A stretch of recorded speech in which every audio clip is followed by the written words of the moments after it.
வியர்க்கும் கடவுள் என்று கேலி செய்த ஆங்கிலேயருக்கு என்ன நேர்ந்தது தெரியுமா? திருச்செந்தூர் முருகன் திருவுருவம் எப்போதும் சூடாகவும் வியர்வையுடன் காணப்படும்.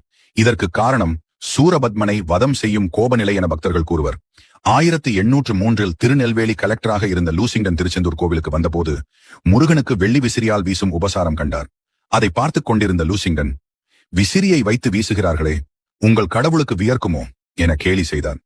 ஆம் என்ற அர்ச்சகர் முருகன் வியர்க்கிறார் என எடுத்துக்காட்டாக மாலையும் கவசமும் அகற்றி காட்ட விக்கிரகத்தில் உண்மையில் வியர்வை இருந்தது. வீடு திரும்பிய லூசிங்டனின் மனைவிக்கு சகிப்பற்ற வயிறு வலி ஏற்பட்டது. இது முருகனை அவமதித்ததற்கான விளைவு என உணர்ந்த அவர் முருக பக்தரிடம் பரிகாரம் கேட்க அவரின் அறிவுரைப்படி முருகனிடம் மனதார மன்னிப்பு கேட்டார் மற்றும் கோவிலுக்கு பரிசாக வெள்ளி பாத்திரம் காணிக்கையாக வழங்குவதாக அறிவித்தார். அவர் வேண்டிய உடனேயே மனைவியின் வலி நின்றது. நன்றியாக லூசிங்டன் என பொறிக்கப்பட்ட வெள்ளி பாத்திரத்தை கோவிலுக்கு கொடுத்தார். அது இன்றும் பயன்படுத்தப்படுகிறது.